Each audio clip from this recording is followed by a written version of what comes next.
हरी कुमार व्यास जी चाचा जी के तत्वावधान में यह आयोजन हो रहा है। ये बहुत प्रसन्नता की बात है। कहा जाता है कि कलयुग में भगवान अवतार नहीं देगा।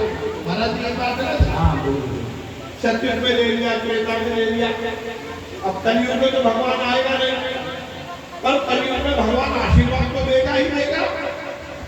तो ये कहा जाता है कि जब कोई अच्छा कार्य होता है और भगवान उसको स्वीकार कर लेता है और आशीर्वाद यदि देना चाहता है तो कार्यक्रम में इसी तरह रिमझिम बारिश होती है। इसका मतलब ये भागवत को भगवान ने स्वीकार कर लिया।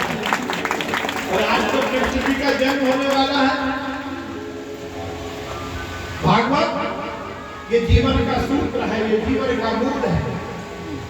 हम क्यों हैं, किस लिए हैं इस पृथ्वी लोक पर, हमारा क्या अस्तित्व है, ये बताती है भागवत।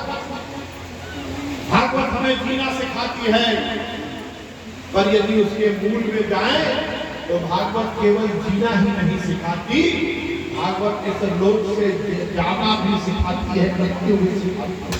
और मुद्दा ये है कि जब हम पृथ्वी लोक पर रोजमर्रा की जिंदगी में जीते हैं तो केवल इस लोक की ही चिंता करते हैं। और सही मायने में यदि हमें अच्छे से जीना है तो उसके लिए भी भागवत को गढ़ना पड़ेगा, और अच्छे से मरना है तो भी भागवत को गढ़ना पड़ेगा। भागवत यही सिखाती है कि यदि अच्छे से इस लोक में जाना है तो अच्छे से ही इस लोक में रहना होगा।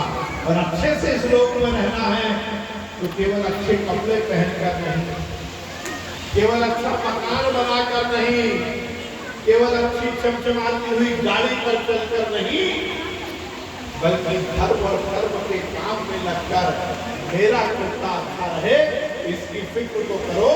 और बगल के पड़ोसी के घर में भी कोई अशांति ना हो इसकी भी फिक्र करो। सही रूप से जीने का अधिकार, और यही सब तो भागवत।